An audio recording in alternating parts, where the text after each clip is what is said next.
Mari saudara-saudara kita buka firman Tuhan di dalam Mazmur pasal yang ke-91. Mazmur 91. Mulai ayat yang pertama. Orang yang duduk dalam lindungan yang maha tinggi dan bermalam dalam naungan yang maha kuasa akan berkata kepada Tuhan, tempat perlindunganku dan kubu pertahananku, Allahku yang kupercayai. Sungguh, Dialah yang akan melepaskan engkau dari jerat penangkap burung, dari penyakit sampar yang busuk. Dengan kepaknya ia akan menudungi engkau. Di bawah sayapnya engkau akan berlindung. Kesetiaannya ialah perisai dan pagar tembok. Engkau tak usah takut terhadap kedahsyatan malam, terhadap panah yang terbang di waktu siang, terhadap penyakit sampar yang berjalan di dalam gelap, terhadap penyakit menular yang mengamuk di waktu petang. Walau 1.000 orang rebah di sisihmu dan 10.000 di sebelah kananmu, tetapi itu tidak akan menimpahmu. Engkau hanya menontonnya dengan matamu sendiri dan lihat pembalasan terhadap orang-orang fasik. Sebab Tuhan ialah tempat perlindunganmu, yang maha tinggi telah kau buat tempat perteduhanmu. Malapetaka tidak akan menimpa kamu dan tulah mendekat kepada kemahmu. Sebab malaikat-malaikatnya akan diperintahkannya kepadamu untuk menjaga engkau jalanmu. Mereka akan menatang engkau di atas tangannya, supaya kakimu jangan terantuk kepada batu. Singa dan ular tedung akan kau langkahi. Engkau akan menginjak anak singa dan ular naga. Sungguh hatinya melekat kepadaku, maka aku akan meluputkannya. Aku akan membentenginya, sebab ia mengenal namaku. Bila ia berseru kepadaku, aku akan menjawab. Aku akan menyertai dia dalam kesesakan. Aku akan meluputkannya dan memuliakannya. Dengan panjang umur akan kukenyangkan dia, dan akan kuperlihatkan kepadanya keselamatan daripadaku.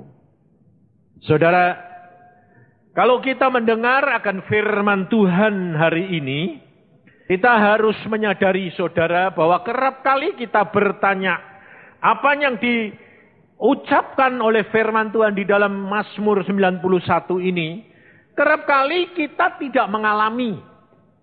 Karena kenyataan kita menjadi orang Kristen, tetap mendapatkan kecelakaan, tetap menghadapi masalah, tetap mendapati kesukaran. Padahal dikatakan di sini bahwa Tuhan adalah perlindungan kita, kota benteng kita. Nah, kita kerap kali hanya memperhatikan firman Tuhan ini yang enak buat kita. Tapi kita tidak tahu jalannya mendapatkan jaminan Tuhan itu digenapi. Maka dari itu saudara, saya dari tadi datang jam 6, saya duduk, saya berdoa, doa. Saya lihat semua saudara yang datang, saya bercakap-cakap dengan Tuhan. Tuhan mengatakan kepada saya begini, kamu lihat anak-anak Tuhan yang datang ini, Tuhan bilang. Ya, aku bilang. Terus Tuhan bilang, kenapa mereka datang dengan rileks, telat, lalu mesti puji-pujian. Karena apa saudara? Karena tidak ada masalah seperti di ujung pandang. Kalau kira-kira terancam lagi, sembayangnya tambah banyak, rindunya tambah banyak sama Tuhan atau enggak? Padahal Tuhan berkata di sini saudara, untuk supaya janji Tuhan ini tergenapkan, dibutuhkan syarat, dibutuhkan harga yang kita ini harus bayar saudara. Tapi kerap kali kita cuma ambil enaknya aja. Kan janji Tuhan tuh begini. Kan janji Tuhan tuh baik. Kan Tuhan tuh kasih. Masa kalau saya kasih kok aku diajar? Loh. Waktu saya mengatakan kepada seseorang, dia tanya kepada saya, Pak, bukankah kita ini sudah lepas dari hukum Taurat? Dari hukuman. Tidak dari hukum Taurat lagi, tapi dari hukuman. Karena Kristus sudah mati di atas kayu salib, jadi kita sudah bebas. Tidak dihukum dong Pak. Lalu saya bilang, kok enak. Kalau kamu mengasihi anakmu salah berbuat melawan firman-Mu, melawan perintah-Mu, melawan peraturan yang engkau lakukan. Kamu diamkan atau, oh enggak apa-apa, oh enggak apa-apa, papa itu sayang kamu. Atau diajar. Hah? Kalau kamu kasih, anaknya bilang apa? Kalau papa kasih, kok diajar? Kalau mama sayang, kok aku diajar? Betul enggak? Itu persis kamu. Jadi maunya cuma apa? Enak. Enggak mau diajar. Saudara tahu enggak? Akibatnya seorang anak yang enggak pernah diajar, waktu kecil dididik, diberi pengertian, dimarahi. Gedenya jadi apa? Pak Yohan bilang, jadi preman. Karena sudah kebiasaan kepingin merintah terus, saudara. Jadi tidak mau dia diperintah, diberitahukan apa yang jelek, apa yang benar. Tidak. Apa yang dia mau, itu yang benar. Maka dari itu, saudara, kita harus belajar. Alkitab berkata, kalau engkau adalah anak-anak Tuhan dan bukan anak-anak gampang, artinya anak-anak gampang itu anak apa toh? Anak manja. Anak gampang itu ngambil anak gampang itu loh. Asal kamu punya uang banyak kan ngambil, sekarang anak asuh banyak toh. Jadi tidak pernah dididik saudara, tidak pernah diajar, asal diberi uang saja. Kamu sekolah ya sekolah, mau jadi ya baik, tidak jadi tidak apa-apa, tidak ada. Dan Tuhan berkata, kalau engkau anaknya, kau akan diajar. Dan dia apa? Tidak cuma cukup diajar. Kata-katanya jelas sekali. Disesah.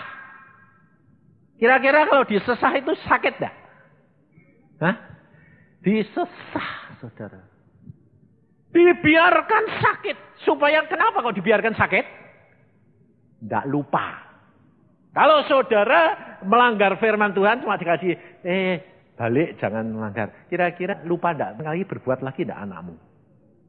Tapi kalau sekali dia berbuat lalu kamu ajar, jedet lah. Lain kali ingat tidak? Anak saya Iin, Denny, sampai sekarang sudah punya anak, sudah menjadi khotbah. Sampai sekarang ingat kalau ada orang megang kemucing. Sebab pernah saya ajar. Saya ngajarnya enggak panggil kemucing saya sumputin gitu. Bapak-bapak, ibu-ibu kerap kali itu juga. Terus enggak. Saya kemucingnya begini, anaknya bilang, duduk, nonggeng, pantatmu jebles. Jadi seumur hidup ingat. Saudara, dan dia tidak akan berbuat lagi. Jangan dikira kalau Allah itu mengajar saudara dan saya itu Allah kejam. Allah tidak sayang. Justru dia sangat mengasihi kita. Karena kalau saudara dan saya tidak mengalami pengajaran Tuhan, saudara tidak akan mengenal kasihnya Tuhan. Kapan saudara tahu bahwa saudara itu dilindungi Tuhan? Tuhan menjadi bentengmu. Tuhan menjadi pagarmu. Dan orang tidak akan dapat menjamah engkau. Kalau ada masalah, betul tidak? Kalau ada kesulitan, kalau ada penganiayaan, semua kena, kita tidak kena. Waduh, kita bilang apa? Puji Tuhan. Tapi untuk itu terjadi, saudara, ada harga yang saudara bayar pada waktu apa? Coba lihat. Di dalam Mazmur 32. Supaya kita belajar benar-benar Karena jangan dikira saudara bahwa semuanya ini tenang-tenang. Oh, Indonesia ini bukan tenang, gawat. Firman Tuhan, pernyataan-pernyataan Tuhan sudah menyatakan. Hanya orang-orang anak-anak Tuhan yang sungguh-sungguh hatinya melekat kepada Dia dilepaskan. Karena pasti terjadi. Perhatikan saja nanti akhir tahun ini dan tahun depan. Pasti terjadi. Maka dari itu saya dikirim ke sini. Saya sudah 3,5 tahun tidak muncul loh. Jangan, sudah lama loh. Saya ini tidak berdiri di mimbar ini lama sudah. 3,5 tahun. Setelah 3,5 tahun Tuhan berkata, sekarang kamu keluar. 3,5 tahun di rumah cuma suruh banyak berdoa 5-6 jam satu hari, baca Alkitab. Kerap kali dari jam 3, jam setengah 3 sudah dibangunkan, ayo sembahyang terus. Tuhan bilang. Saya bilang, oke. Pikir saudara kerap kali kalau mengatakan, wah kita mesti sembahyang. Wah Pak Yusak sembahyang terus dari setengah 3 sampai jam 7, setengah 8. Itu mestinya dapat apa-apa. Kadang-kadang tidak dapat apa-apa saudara. Jangan dikira lalu wah senang cerita-cerita. Enggak. Kadang-kadang Tuhannya diem aja. Sampai saya bilang, loh Tuhan kowe kok diem? Kalau saya bilang, loh Tuhan kowe kok diem? Jawabannya, apakah itu hamba yang setia, mateng? Jadi yang dituntut oleh Tuhan, lakukan bagianmu dengan setia. Bagiannya Tuhan. Tapi bagian saudara harus engkau lakukan. Lihat di dalam Mazmur 32 ini ayat 6. Perhatikan saudara. Ini yang Tuhan mau supaya saudara perhatikan dan tanam di dalam hatimu semasa tidak ada masalah. Semasa semuanya tenang. Sebab Alkitab sudah berkata pada waktu semuanya tenang, saat itu tiba-tiba datang. Baik Tuhan datang, baik malapetaka datang, yang saudara tidak pernah duga-duga. Di dalam Mazmur 32 dikatakan ayat 6, sebab itu hendaklah setiap orang saleh berdoa kepadamu Tuhan, selagi engkau dapat ditemui.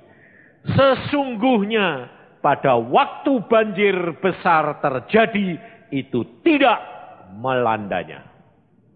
Kapan banjir besar itu tidak akan melanda? Kalau saudara sudah bayar, berdoa, menemui Tuhan. Pada waktu tidak terjadi apa-apa. Tapi saudara menjadi orang Kristen kerap kali apa? Kalau tidak terjadi apa-apa, tidak doa. Doanya sebentar. Kalau nanti terjadi apa-apa, doanya panjang sekali. Jadi kira-kira Tuhan senang punya masalah, kamu punya masalah apa enggak? Sekarang tak tanyain logikanya. Tuhan ini rindu kamu. Senang kalau kamu tuh duduk diam, duduk cakap-cakap sama Tuhan, merenungkan cintanya Tuhan. Berlama-lama. Tapi saudara tidak mau. Tapi kalau dikasih masalah, lalu saudara nongkrong terus. Kira-kira Tuhannya seneng ngasih masalah apa enggak? Hah? Jadi yang ngundang masalah Tuhan atau kamu? Ini loh saudara, kerap kali kita itu tidak nyadari. Saya ngalami sendiri. Kalau justru tidak ada apa-apa, itu doamu genjot. Sebanyak-banyaknya. Ya, sedang sepi, tidak ada apa-apa. Sekarang cuma contohnya zaman sekarang. Dagang repot. Betul lah. Kalau dagang sedang repot, pikirannya yang jalan atau doanya yang jalan? Nah, ya lah piye, mikir terus sia-sia terus. Itu waktu dipakai doa. Jadi nanti kalau masalah datang, kamu enggak usah doa. Kenapa? Tuhannya sudah yang nolong kamu, Tuhannya yang kerja buat kamu. Ngerti. Tapi kamu tidak mau. Sampai saya mengatakan, sampai saya tadi di sana saya bilang, Tuhan, anak-anakmu ini kan tenang. Jadi mereka santai. Santainya santai, bukan santai seperti santai kata-kata saya. Kalau saya tuh santai menghadapi masalah. Tapi kalau kamu bukan santai, males. Makanya kalau nanti ada masalah, waduh, saya biarpun di rumah, biarpun saya tidak menginjil, setiap hari itu telepon itu dari, kalau pagi itu jam 5:30 sudah mulai mendering. Dari Jakarta, dari Surabaya, dari Semarang, dari Salatiga, dari mana-mana, dari Jambi, dari Medan. Aduh, aku bilang, Tuhan, ini orang apa? Pak, tolongin dong Pak. Nggak ketemu orangnya, nggak dengar suaranya deh. Aku bilang, ada apa? Wah, ada masalah gini. Nah kamu kalau sudah ada masalah ribut kayak gini, kayak cacing kepanasan. Kalau tidak ada apa-apa, kalau saya tidak terima telepon, berarti tenang itu. Tapi saudara harus sadar. Sebab hal ini harus terjadi. Harus. Sekarang barusan ini saya diberikan buku Kode Alkitab. Judulnya lucu. Kode. Tahu kode? Kode itu apa ya? Tanda. Isyarat. Saudara, ternyata segala sesuatu yang terjadi di dalam dunia ini sudah ditulis di dalam Alkitab. Hanya kita belum bisa mengerti menjabarkannya. Tapi ternyata Alkitab itu Alkitab Ibrani. Yang menemukan bukan orang Kristen, bukan orang yang percaya Tuhan. Dia berkata begini, aku yang menemukan ini, menyelidiki ini 5 tahun dan aku sudah konsultasikan dengan pakar-pakar ahli-ahli isyarat-isyarat ini, bahwa mereka mengatakan ini betul. Yang kamu dapatkan itu betul. Dia berkata, aku tidak percaya akan satu agama, tidak menjadi agama, turut agama satupun, tetapi aku mencari kebenaran. Dan itu adanya di dalam Alkitab. Kebenaran apa? Kebenaran-kebenaran yang terjadi di seluruh dunia ini. Dan dia sudah menemukan 5 tahun. Dan dia tulis. Salah satu dia berkata, pada waktu Perdana Menteri Israel, Yitzhak Rabin, dia menjadi menjabat, ternyata sudah ditulis di dalam Alkitab. Dan pada waktu itu saya menemukan. Nah, itu modelnya di situ sampai saya akhirnya ketawa sendiri. Dan karena saya pernah diceritain Tuhan, bahwa di surga itu ada satu kitab yang kecil. Tetapi memuat semua peristiwa dan apa yang terjadi kepada anak manusia. Satu demi satu tertulis. Ternyata ini cuma selembar, saudara. Alkitab itu dalam tapi ternyata isinya itu semua. Sebab seperti teka-teki silang. Kalau dibaca begini apa, kalau dibaca miring begini apa, kalau dibaca dari belakang dari bawah ke atas itu apa, itu semua tertulis. Saudara, hatimu harus melekat. Artinya melekat itu segala sesuatu istirahat, senggang atau tidak sedang memikirkan apa-apa, mikir Tuhan Yesus. Itu yang dinamakan hatinya melekat. Makanya tidak pernah khawatir. Saya itu kalau mau tidur, tidak pernah saya bayangin apa-apa, besok apa, atau tadi apa, tidak pernah saya. Saya kalau mau tidur, masuk di kamar, tidur, kepala di bantal, saya bilang gini, Tuhan Engkau itu baik, Engkau itu luar biasa. Aku tidak bisa hidup tanpa Engkau. Engkau itu segala-galanya bagiku. Wes, dadak lebih dari Engkau. Engkau itu istimewa Tuhan. Sampai ngantuk, sampai tidur blek. Nah itu hatinya melekat. Pergi kemana-mana, saya pergi tadi nyopir sendiri sepanjang jalan ya saya enggak ngomong apa-apa, enggak mikir apa-apa. Saya cuma bahasa lidah sama ngomong sama Tuhan. Firman-Mu apa? Anak-anakmu bagaimana? Engkau tuh baik kok ya Tuhan. Engkau tuh baik kayak gini. Kok manusia itu enggak mau mengenal Engkau, kenapa sih Tuhan? Jadi kerap kali nanti kalau sudah Tuhan ngobrol sama saya itu. Oh enggak terasa saudara, jam-jaman sudah hilang. Tuhan tuh seneng diajak ngomong. Makanya anak-anak saya kerap kali kalau saya naik mobil, dia bilang, "Loh, Pak, kok itu ngomong sama siapa?" Sama Tuhan. Oh, itu harus dilatih, saudara. Sebab saat-saat tertentu, engkau menghadapi apapun, dia segera menjawab. Dia melepaskan engkau dari kesesakan. Sebab kita hidup di dalam dunia, tidak mungkin tanpa pencobaan, tanpa ujian, tanpa hambatan, tanpa kesesakan.